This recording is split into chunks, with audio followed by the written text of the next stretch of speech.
Qual é a característica mais marcante de um espírito degradado?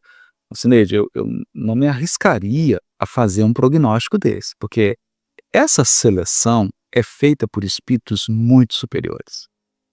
E eles têm critérios que nós desconhecemos, né. Então, basicamente, a gente tem um princípio geral, que é aquilo que a gente falou. Quem vai para o degredo é quem caiu num nível de brutalidade, de insensibilidade, num nível de maldade incompatível com o estado civilizatório de hoje. Incompatível. É quando o espírito entra num estado de perversidade. É quando ele sente prazer, alegria em praticar o mal. Essa é a linha geral. Então, vamos delinear aqui alguns pontos que são fundamentais para a gente compreender isso. O primeiro ponto é: o degredo, ele não é o resultado de uma reação de ódio ou de mágoa. Porque quem dirige o planeta é o nosso Cristo planetário, é Jesus Cristo. Um profundo amor e uma profunda sabedoria. Ele é o verbo da criação. Ele é o porta-voz de Deus na terra. Então Jesus não age por impulso. Jesus não age por mágoa. Não age assim, eu vou expulsando as pessoas. Não é assim que funciona. O degredo é uma medida da misericórdia divina. O degredo é uma medida pedagógica, é uma medida médica, da medicina espiritual. Quem está sujeito ao degredo? Aqueles espíritos que têm uma evolução emocional, uma evolução dos sentimentos, incompatível com seu desenvolvimento intelectual. É isso. Então, digamos que você tem um espírito... Não, pode deixar. Está tendo um barulhinho aqui de carro, gente, mas é natural, né? Digamos que o espírito tem um desenvolvimento intelectual, mas emocionalmente ele tenha comportamentos de brutalidade, comportamentos primitivos. Por exemplo, a pessoa pega uma bomba, ela explode, ela mesma explode muitas pessoas. O que é isso? Isso é um problema tão grave do ponto de vista espiritual, emocional, do sentimento, que esse espírito, ele precisa ser conduzido para um orbe primitivo, onde ele possa fazer uma catarse psicológica e espiritual. Lá naquele ambiente primitivo, embrutecido, ele vai expurgar esse conteúdo emocional de perversidade, de maldade, de insensibilidade. E depois de séculos e séculos, milênios mesmo, encarnando nesse orbe, ele vai purificar a sua alma e vai fazer jus a voltar para o seu orbe de origem, porque ele terá equilibrado a sua evolução emocional com a sua evolução intelectual. Isso é o degredo. Então fica claro que o degredo é dirigido pelo Cristo que governa o planeta. Ele que determina para suas equipes, que faça a seleção e conduza com o máximo amor possível. Como que nós sabemos isso? Porque é o que Emmanuel descreve no livro A Caminho da Luz. Emmanuel fala lá que alguns milhões de espíritos, olha isso, hein, a proporção. Emmanuel não usa palavras em vão. Alguns milhões de espíritos. Então, num orbe que era semelhante ao nosso, né? Você imagina aí alguns bilhões de espíritos, milhões só que são degradados, né? Então, esses espíritos foram recebidos pelo Cristo, individualmente, olha só.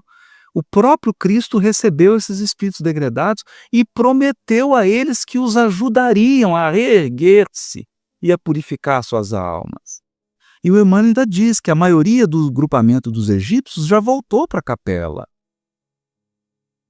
Então tem muito amor, tem energia, é como um pai que põe de castigo.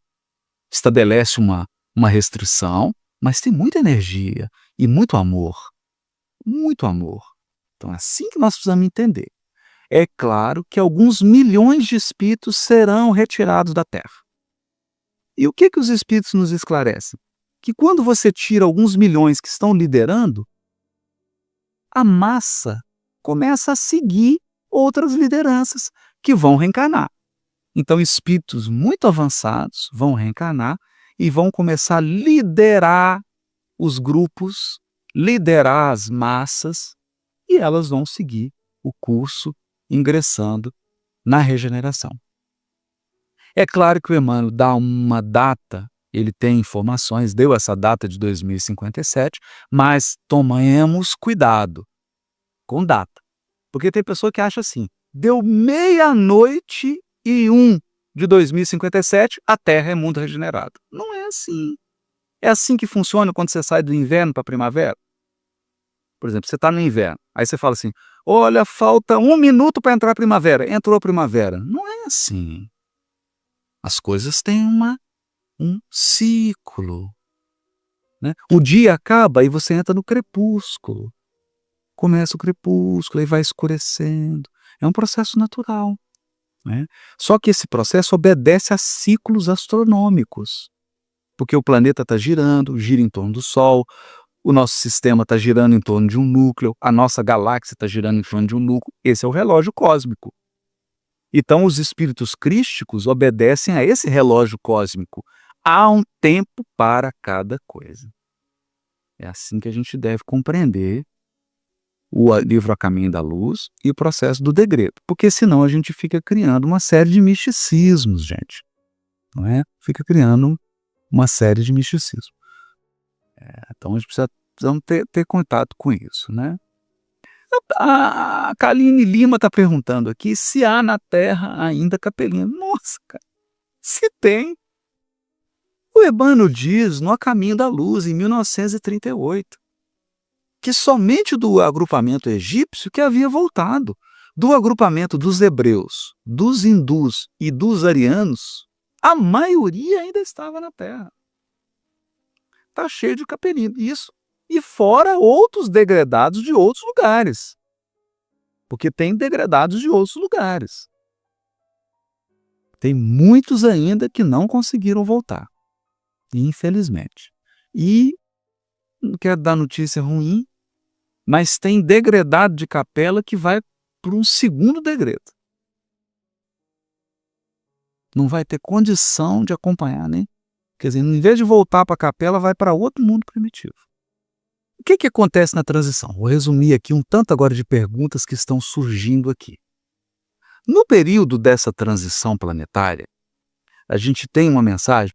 Eu queria ler um texto antes de falar dessas manifestações que a transição planetária traz. Porque eu estou vendo que muita gente aqui está fazendo perguntas sobre isso. Então eu selecionei um texto aqui que está no livro Obras Póstumas. No livro Obras Póstumas tem um texto maravilhoso que está no capítulo chamado A Nova Geração. Olha o que os espíritos dizem para Kardec naquela época, hein? 1865, 66. 1866. A terra treme de alegria. Aproxima-se o dia do Senhor. Todos os que entre nós estão à frente disputam por entrar na liça.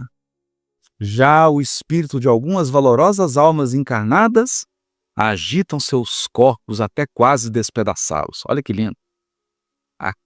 E aí começa a falar, o reinado do ouro cederá lugar a um reinado mais puro.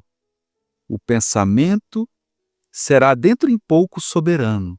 E os espíritos de escol que hão vindo desde remotas eras iluminar os séculos em que viveram e serviram de balizas aos séculos vindouros, encarnarão entre vós. O que ele está dizendo aqui? Os grandes nomes da história da humanidade vão reencarnar. É isso que está escrito aqui. Sócrates, Platão, as grandes. Depois, quem quiser ler aquele texto quando Kardec foi recebido no mundo espiritual, que é Kardec e Napoleão. E aí fala lá dos espíritos que estavam presentes nessa reunião, que eram os grandes espíritos das artes, da literatura, da ciência, da política, da economia, da filosofia. Todos esses espíritos vão reencarnar. É o que está sendo dito aqui. Para promover o impulso da Terra. Então, gente, é um time. Nós aqui estamos só preparando. Eu me sinto como alguém que está com a vassourinha aqui, varrendo, arrumando na cadeira, preparando o salão para essa turma chegar. Porque quando ele chegar, eu não vou ter mais live, eu não vou ter o que dizer. Não vou ter mais o que falar. Eles vão arrasar. Porque eles têm a prática, eles têm a virtude, né? Então isso é uma coisa bonita que eu queria destacar. E numa outra mensagem do Obras Póstumas, que se chama A Regeneração da Humanidade, aqui é importante. Olha o que os Espíritos dizem. E como se não se operasse com bastante rapidez a destruição, os suicídios se multiplicarão em proporções inauditas, até entre as crianças. A loucura jamais terá atingido tão grande quantidade de homens, que antes mesmo de morrerem, estarão riscados do número dos vivos. São esses os verdadeiros sinais dos tempos. Olha isso. Quais são os verdadeiros sinais dos tempos? Loucura e suicídio. E tudo isso se cumprirá pelo encadeamento das circunstâncias, como já o dissemos, sem que haja a mais ligeira derrogação das leis naturais. Ou seja, não haverá derrogação das leis naturais. As leis naturais vão se cumprir, né?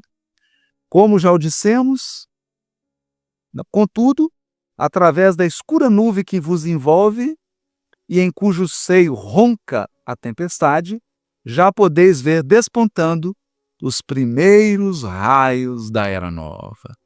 Olha que coisa linda. Essa mensagem é de 1865, dada em particular para Kardec. Só depois da desencarnação de Allan Kardec é que ela foi publicada no livro Obras Póstumas. E o que a gente está percebendo agora? Um aumento espantoso do suicídio e um aumento espantoso do que na época chamava de loucura, hoje nós chamamos de sofrimento mental, adoecimento mental. Síndrome do pânico, depressão, autismo, todas essas situações que significam o quê? Que nós, espíritas, que abusamos das nossas faculdades psíquicas, emocionais, físicas, estamos internamente bagunçados. Internamente, nós não estamos conseguindo administrar nossas emoções, nossos desejos, nossos anseios, e aí a gente entra nos processos de adoecimento. É uma ansiedade que começa tomando um remédio para dormir, é uma síndrome do pânico, ou um simples pânico, ou uma tristeza, uma depressão, significando o quê? Que nós vamos precisar, primeiro, fazer uma grande alteração na maneira como nós conduzimos nossa vida íntima, vamos precisar revisar a nossa religiosidade e a nossa espiritualidade, e vamos precisar pedir ajuda. Eu já tenho meu psiquiatra, ele chama Sérgio Lopes, meu amigo querido, psiquiatra, mora em Pelotas, no Rio Grande do Sul, é meu psiquiatra. Por enquanto eu não estou precisando tomar remédio não, mas estou tratado. E mais essa doutrina maravilhosa que nos consola, que nos esclarece. Se não fosse o Espiritismo, eu não estaria de pé. Não estaria aqui fazendo essa live. Porque ele me esclarece, me conforta nas minhas expiações, nas minhas provas. E a gente tem que pedir ajuda. Uma meditação, o hábito da oração, o hábito da leitura. Percebeu que está ficando triste? Pega um livro, faz um culto. Percebeu que não está conseguindo sair da tristeza? Pede ajuda. Pede ajuda. procura alguém, não se acanhe, não tenha vergonha, porque a pressão é muito grande, é muito grande. Então esses são os sintomas. É como se fossem maremotos e terremotos no coração das criaturas. No coração das criaturas. Essa é a marca da transição planetária. E o que nós, como espíritas, podemos ajudar? Porque todos podem. Os católicos, os evangélicos, os budistas, todos podem. Como que nós podemos auxiliar? Primeiro, melhorando a qualidade da nossa experiência religiosa. Não basta só ir ao templo, não basta só ouvir pregação, não basta só cantar louvor. É preciso incorporar na nossa vida os princípios que nós acreditamos. Melhorar a qualidade da nossa experiência religiosa. Como eu sou espírita, eu posso falar só do espiritismo, não posso falar dos outros. Então, como espírita, poxa vida, às vezes a gente passa uma semana inteira, não faz uma leitura, um culto no lar. Às vezes a gente passa uma semana inteira, você não separa uma água fluidificada, não faz uma prece para tomar água. Às vezes a gente não tem 5 minutos para parar e fazer uma meditação, respirar, orar, acalmar os pensamentos. Então, aí a nossa qualidade de vida, embora a gente seja espírita, a gente tem uma qualidade de vida muito ruim, porque a gente não aplica os elementos do espiritismo na nossa vida cotidiana. A gente não aplica. Fica entrando em discussão, fica entrando em disputa, fica usando o tempo para acusar, para agredir as pessoas. Não consegue se livrar de uma mágoa. Quer dizer, a gente entra em situações que não precisava a gente entrar, que a gente poderia se preservar. Eu acho que o papel da casa espírita, hoje, na transição planetária, e o nosso papel como espíritas, é um papel de cuidar da vida íntima. Nós vamos na casa espírita para reabastecer a nossa vida íntima de consolo, de esclarecimento e de recursos espirituais.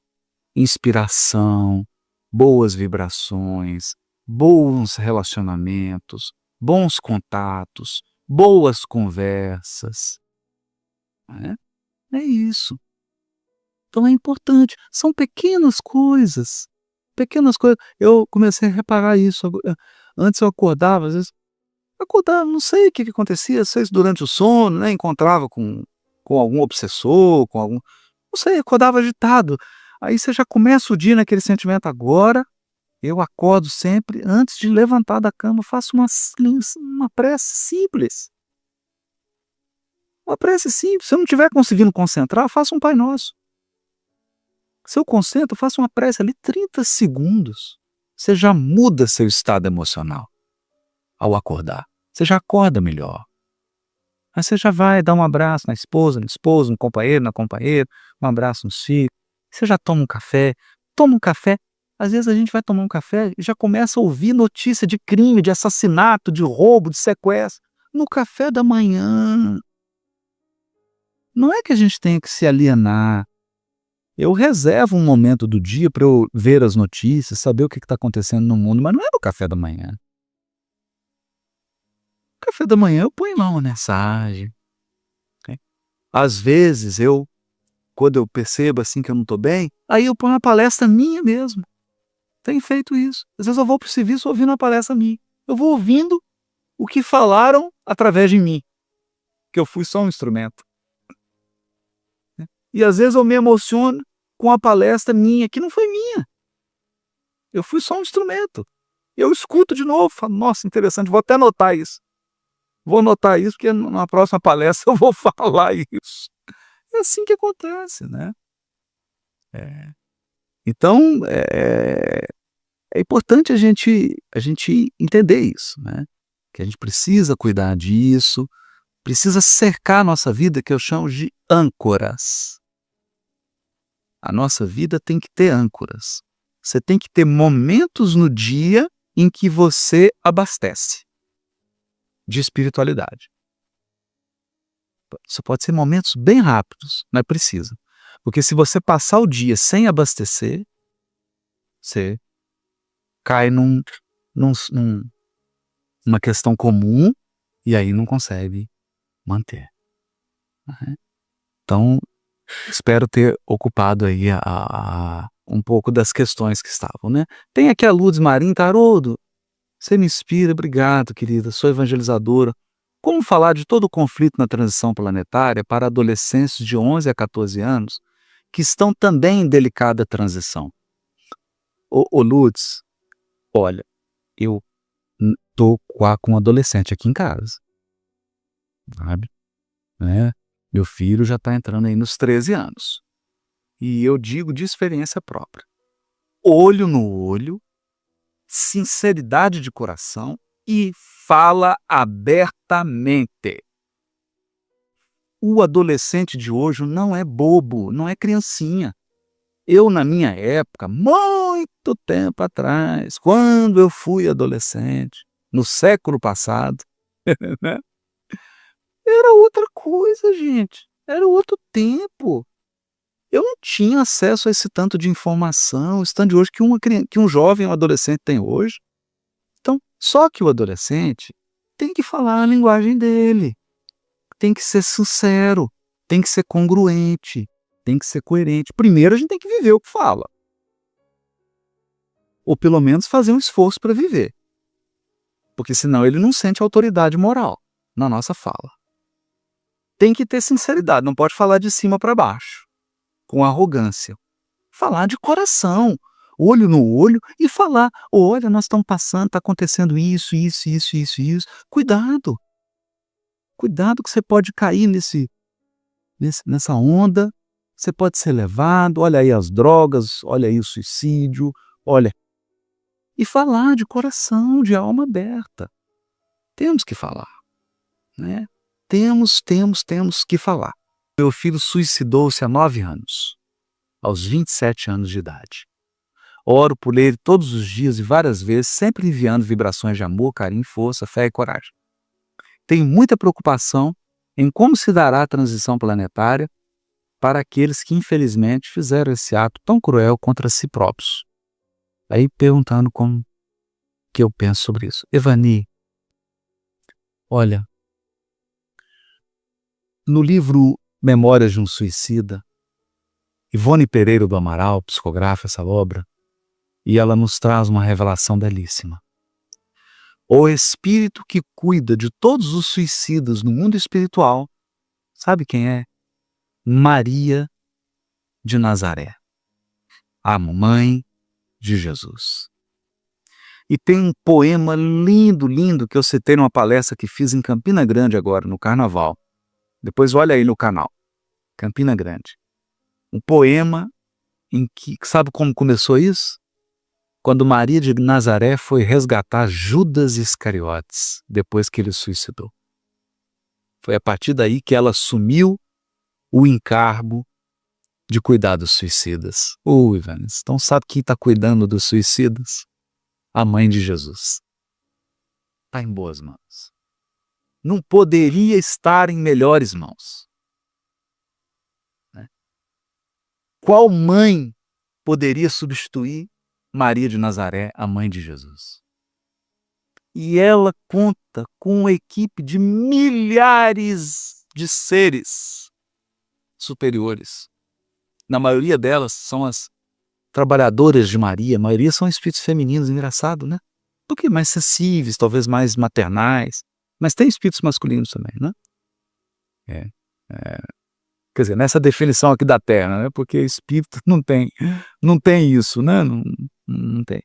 Mas espíritos que se apresentam assim. E é uma legião, a legião de Maria. E eles amparam, auxiliam. Então, acalma teu coração.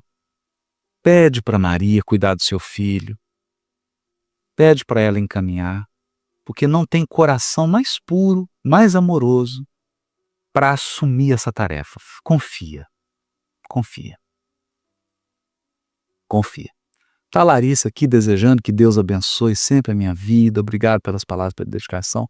Larissa Araújo, obrigado. Que Deus abençoe a sua vida também e a vida de todos nós aqui, de todos nós. Então, a Thaís Ribeiro pergunta aqui: a transição planetária está trazendo descontrole emocional ou não a estamos suportando? Não, Thaís, sabe o que acontece? A transição planetária, a temperatura do caldeirão aumenta. Por que que aumenta? Porque reencarnou em massa milhões de espíritos muito inferiores. Eles reencarnaram. Com isso, você mudou o panorama demográfico do planeta e mudou a cultura. A gente vê isso aí na música, na literatura, em tudo, na economia, na política, em tudo. O mundo deu uma caída de nível. Dá para perceber isso, né? Então, com isso, está sendo dada uma grande oportunidade para que esses espíritos regenerem, façam novas opções. Alguns não vão conseguir. Então, o que acontece? Nós estamos vivendo uma pressão enorme. O mundo deu uma aparente desorganizada. Só que esse processo está sendo controlado por inteligências superiores e pelo próprio Cristo. É necessário que esses espíritos encarnem, até porque a regeneração começa primeiro no mundo espiritual, depois que ela vem para a Terra. E quando a maldade houver esgotado, porque o que precisa acontecer? Nós encarnados precisamos nos saturar do mal. É isso que os espíritos dizem. Dizem para Kardec. Enquanto nós não nos saturarmos do mal. Saturar é quando você não aguenta mais o mal. A sociedade, a humanidade precisa saturar do mal. Saturar da falta de ética, da corrupção, da desigualdade, do desrespeito ambiental, do preconceito sexual, dos preconceitos raciais, saturar de tudo quanto é maldade. Hora que a humanidade não aguentar mais isso, aí os espíritos, acredito eu, começam a encarnar e apresentar novos hábitos, novas propostas, novas tendências. Mas em tempo. Eu aqui estou dando uma linha geral, porque o processo não é para nossa compreensão. O Emmanuel diz isso no Caminho da Luz. Ele diz assim, que estava sendo, naquela época, 1938, estava sendo preparada uma reunião na Terra dos cristos do sistema solar para eles programarem a transição planetária. Então, nós não podemos achar que a gente pensa melhor do que um Cristo. Ou que dezenas deles, dezenas de Cristos, se reuniram na Terra para planejar a transição planetária. É claro que eles fizeram um bom planejamento. É claro que está tudo sob controle. E aí o Emmanuel pergunta, o que será que eles vão deliberar? Aí ele fala, não sabemos, porque é vedado ao soldado saber os planos do general. Usando uma linguagem aí da romana, né? Do exército romano. Então, olha que interessante. Quem comanda o processo são esses espíritos crísticos. Nós não temos acesso aos detalhes. A gente tem acesso só às tendências, vai observando. Como que já está mudando a economia, surgindo coisas novas, o mundo digital. Como que as coisas estão mudando, né? Aí a gente vai sentindo o que está acontecendo.